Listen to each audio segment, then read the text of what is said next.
आप देख रहे हैं भारत मीडिया चैनल, मैं शब्बीर अहमद। इस समय दलथरा रोड में हमारे बीच मौजूद हैं सुभाषपा के राष्ट्रीय अध्यक्ष ओम प्रकाश वर्मा जी। आइए उनसे जरूर बात करते हैं।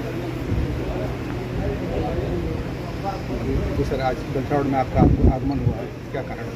आज कार्यकर्ताओं के बैठक के उद्देश्य से आगामी 2024 के चुनाव को देखते हुए संगठन को कैसे गति दिया जाए उस संबंध में विचार विमर्श करने के लिए आकस्मिक आज बैठक।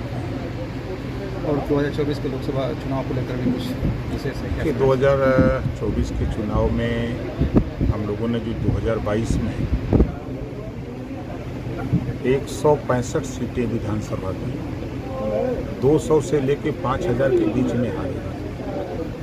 उन सीटों पर हम अपना वोट का परसेंटेज कैसे बढ़ा लें कि हम एक अच्छा प्रदर्शन उत्तर प्रदेश में पुनः लोकसभा के चुनाव में करें। तो उसके लिए संगठन ही सबसे मस्ट है कि जब संगठन हमारा ठीक रहेगा, हम लोगों को जो हमारे उद्देश्य हैं कि हम देश में एक समान अनिवार्य और फ्री शिक्षा दिलाना चाहते हैं।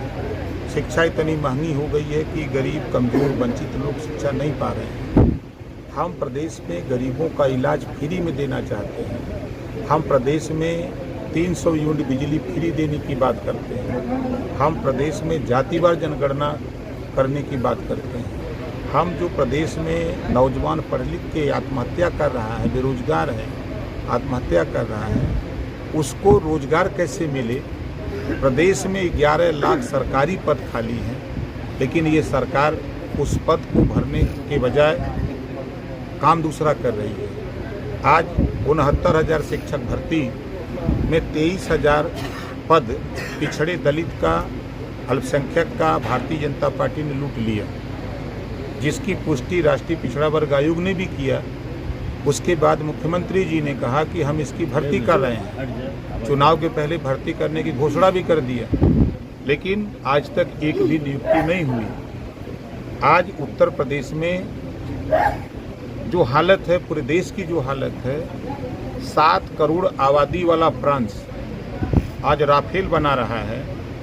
140 करोड़ लगभग आबादी वाला भारत देश मस्जिद के नीचे भगवान की मूर्ति खोज रहा है। नौजवान को कहाँ से रोजगार मिलेगा? आज ज़रूरत है नौजवानों को रोजगार, नौकरी कैसे मुहैया हो, इस पे बहस करने की ज़रूरत है। आज पर पूरा देश महंगाई से जूझ रहा है, महंगाई से कैसे निजात मिले, इस पे बहस करने की ज़रूरत है। लेकिन वर्तमान सरकार फिर वही काम, हिंदू मुसलमान, भारत पाकिस्तान, इनको न शिक्षा से मतलब है, न स्वास्थ्य से मतलब है, न दवाई से मतलब है, ना रोजगार से मतलब है, ना महंगाई से मतलब है। सिर्फ एक ही काम कि मंदिर और मस्जिद के लफड़े में फंसाकर इन चीज़ों से इनका ध्यान भटकाए रहो और इनको फ्री में राशन देकर इनका वोट लेते रहो। सर, कहाँ मामला पूरी तरह से राजनीतिक है। अब आप बताइए कि चाहे मंदिर बने, चाहे मस्जिद बने, वहाँ से शिक्षा मिलेगी क्या? वहाँ से नौजवानों को रोजगार, कोई फैक्ट्री वो है? आस्था जब घट घट व्यापी राम है दुनिया देखे ना है, तो जब सब जगह भगवान है, अल्लाह ईश्वर तेरो नाम सबको सम्मत दे भगवान, तो जब सब जगह है तो फिर विवाद किस बात का है? असली भगवान के लिए तो वृद्धा आश्रम बना दिए हैं लोग। आज बताइए, जो माँ बाप पैदा किया, चलने सिखाया, पढ़ने सिखाया, कपड़ा पहनने सिखाया, नहाने सिखाया, खाना खाने सिखाया, शादी विवाह हो जाती है बच्चों की, तो वो अपने माँ बाप को वृद्धाश्रम भेज दे रहे हैं, जो असली भगवान है।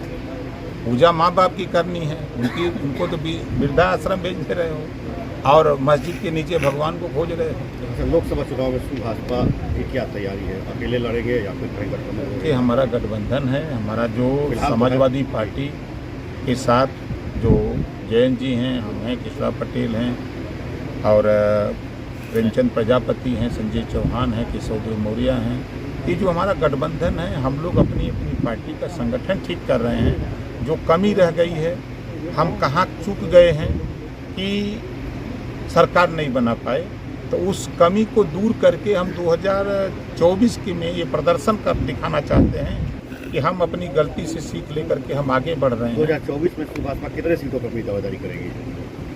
देखिए, हम वो जीव हैं, गठबंधन में हम एक और सीट नहीं मिलेगी तब भी लड़ेंगे, लेकिन रहेंगे चर्चा है कि ओम गठबंधन। प्रकाश राजभर भी लोकसभा लड़ेंगे। नहीं, हम तो खुद एमएलए हैं, तो हम लड़के क्या करेंगे? हमको प्रदेश की राजनीति करनी है कि हमको देश की राजनीति नहीं करनी है। हमारे दल में नेता हैं, नेता लड़ेंगे, लड़के जाएंगे। तो गठबंधन का विस्तार भी होगा।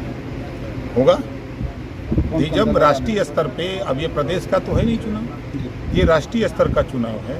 जितने लोग भारतीय जनता पार्टी के खिलाफ हैं, जो लोग भारतीय जनता पार्टी से दुखी हैं, पीड़ित हैं, ऐसे दल के लोग जो सरकार बना के सरकार चला रहे हैं, इनसे तंग हैं, ईडी सीबीआई का धमकी देते रहते हैं, जांच कराते रहते हैं, चाहे वो ममता जी हों बंगाल का हो, चाहे बिहार के लालू जी हों, चाहे केजरीवाल हों, चाहे राजस्थान अशोक गहलोत जी हों, चाहे छत्तीसगढ़ हो, चाहे उद्धव ठाकरे जी हों, सारे लोग एक लामबंद हो रहे हैं। सब लोग मिल करके भारतीय जनता पार्टी को सत्ता से बेदखल करने के लिए प्रयास कर रहे हैं। कांग्रेस में इसमें गए सर। प्रयास हमारा है, सब लोग एक साथ, जितने भी विपक्ष हैं सब लोग एक साथ मिलकर लड़ेंगे। तो कल धरना प्रदर्शन रहा आपका, क्या मामला रहा उसमें? देखिए, एक गांव है गोसलपुर, पहदरिया कुरवा है।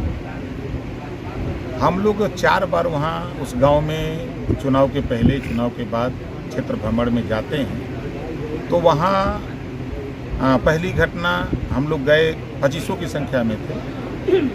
तो वहाँ काला झंडा और डंडा लेकर के गाली गुप्ता देना, विरोध करना, हम लोग उस पर ध्यान नहीं दिए, चले गए।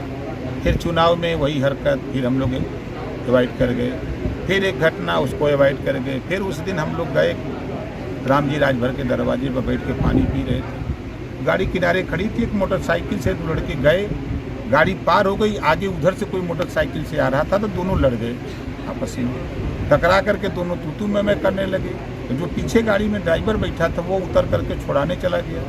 तो उसमें 1-2 लोग और चले गए छुड़ाने। तो जो लड़का जो गांव के थे, तो वो जाके गांव में कह दिए कि वहाँ तो मार हो रही है, वो नेता आए हैं। वो बिना जाने समझे लाठी डंडा लेके गाली गुप्ता देते हुए मारने के लिए से चले आए, एकदम सर पे सवार हो गए।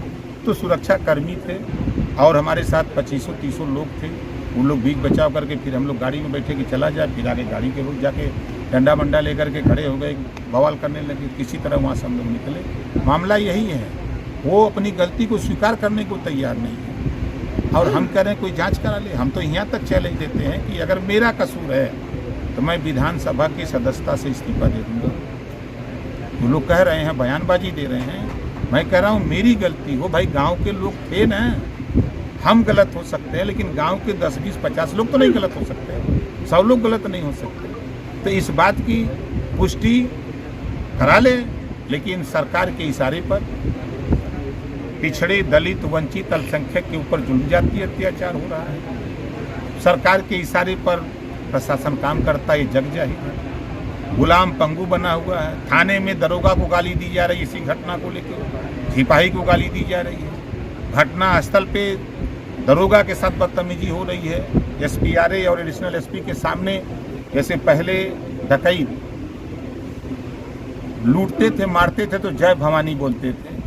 अब भारतीय जनता पार्टी का कल्चर हो गया, किसी की हत्या करना, किसी को मारना है, कुछ लूटना है, जय श्री राम, जय श्री राम करके मार रहे हैं, लूट रहे हैं, इस तरह का बवाल कर रहे हैं। तो SPRA और एडिशनल SP के सामने ये सब घटनाएं हुई, लेकिन वो सब मूक दर्शक बने रहे, चूँकि सत्ता के दबाव में सब चल रहा है। इसी को लेकर के अब लोकतंत्र में बाबा साहब डॉक्टर अम्बेडकर ने संविधान में जो व्यवस्था दिया है, हम लोग सिस्टम से लोकतंत्र में भाई अपनी बात, हम लोगों ने अधिकारी से कहा, अधिकारी नहीं सुने, तो हम लोग अपनी बात धरना प्रदर्शन के माध्यम से सरकार को बताने का कि ये गलत हो रहा है, इसका संज्ञान में लीजिए। सर, एक वीडियो आपका वायरल हो रहा है, बलिया के पत्रकारों पर तंग करते हुए। नहीं, मैंने इस नाते कहा है, बलिया के पत्रकारों, बहुत अच्छा आपने सवाल किया। बलिया के पत्रकारों ने कहा कि ओम प्रकाश राजभर हम लोगों के सहयोग में नहीं आते। मैं गया, हम अपने 50 साथियों के साथ गया, और मैं गया तो लोगों ने मुझसे कहा कि 30 तारीख को जेल भरो आंदोलन है और आप भी आइए। हम अपनी तैयारी कर रहे हैं। दूसरे दिन भारतीय जनता पार्टी के नेता चले गए तो सब लोग झोला झक्कड़ लेके चले जाते हैं, और वहीं जब जैसे आज हमारी बाइट आप ले रहे हैं, उसी तरह बाइट लेने के लिए आधे पत्रकार भाग रहे थे कि नहीं हम बाइट नहीं लेंगे, हम बाइट आप बाहर आके दीजिए, हम वहाँ नहीं दरी पर नहीं आएंगे। एक पत्रकार भाई दुखी है, अपने दुख के निवारण के लिए दरी पे बैठा है, एक पत्रकार जो है बाहर वो कह रहा ना हम दरी पे नहीं आएंगे। तो इसी का ना फायदा उठा रहे हैं नेता लोग। कौन सा गलत हम बोल रहे हैं? तो आप कह रहे हैं कि जो है जिस तरह से पत्रकारों ने जो हथियार डाल दिया, हम हथियार डालने वाले में से नहीं है, तो आप जो आगे किस तरह का आंदोलन करेंगे, जिस तरह के मामले आपके दर्ज किए? देखिए, अब 23 तारीख को सदन चलने वाला है। अब 23 तारीख को इस मामले को सदन में उठाया जाएगा कि भाई जब लोकतंत्र में जनप्रतिनिधि असुरक्षित है तो आम जनता का क्या हाल है। अभी इनके तो जो मंत्री भेजे गए थे अलग अलग मंडलों में, तो मंत्रियों ने जो रिपोर्ट दिया है कि थाने से लेकर डीएम तक सब भ्रष्टाचार में लिप्त हैं, जनता त्राहिमाम कर रही है, जनता परेशान है, अधिकारी मस्त है। तो आपको लग रहा है कि जब आप उठाएंगे मांग तो इसको जो ध्यान भाई हमारा काम है जनता के बीच में सदन से लेकर सड़क तक इस लड़ाई को लड़ना। ये मेरी व्यक्तिगत लड़ाई नहीं है।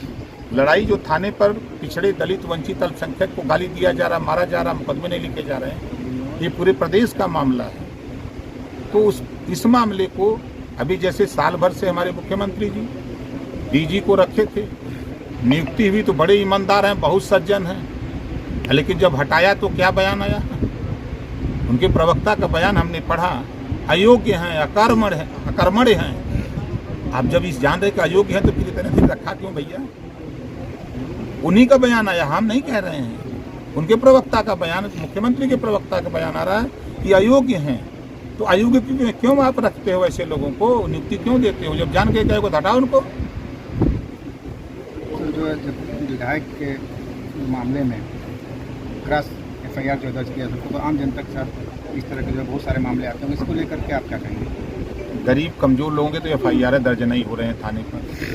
हम तो सरकार में थे, मिनिस्टर थे, तबे कहे थे सरकार में रहते हुए कि पहले 5,000 रुपये में पिछली सरकार में FIR अगर हो जाते थे, इस सरकार में 20,000 FIR। अब तो थाने पर जाके देखिए जरा, वैसे अपना बाइट वाइट रख लीजिए, रख के दरखास्त लेके चले जाइए, देखिए। तो दरोगा बोल रहे हैं कि छुच्छे चले आए हो, ऐसे यहाँ खैरात बट रही है, ये दरोगा बोल रहे हैं। तो आम आदमी की क्या हाल है? जनप्रतिनिधियों की क्या जिम्मेदारी है सर ऐसे मामले? देखिए, जनप्रतिनिधियों की जिम्मेदारी है कि जनता की आवाज़ को, अधिकारियों से लड़ना झगड़ना, लोकतंत्र में अगर वो नहीं मान रहे हैं तो सबको इकट्ठा करके अपनी बात जो धरना प्रदर्शन करना, उसको ले जाके विधानसभा में उठाना, विधानसभा में उठा के उसको बनवाना, यही ना जनप्रतिनिधि काम है कि लाठी लेके जा करके तो लड़ेगा, मार करेगा।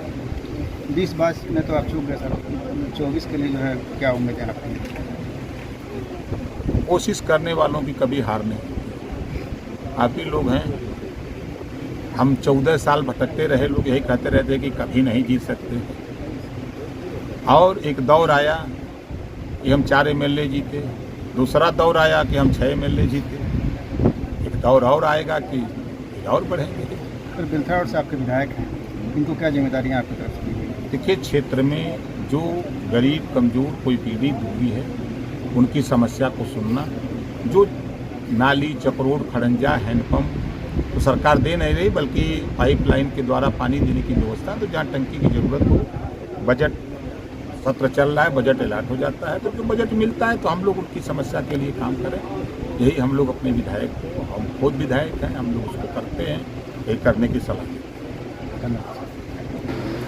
सुभाषपा के राष्ट्रीय अध्यक्ष ओम प्रकाश राजभर जी आज कार्यकर्ता अपनी मीटिंग करने के लिए बलथाड़ में मौजूद हैं और उन्होंने खुल करके देश के सभी ज्वलंत मुद्दों पर बात की। भारत मीडिया के लिए इस समझ के साथ शब्बीर अहमद की रिपोर्ट। आप देखते रहें भारत मीडिया चैनल।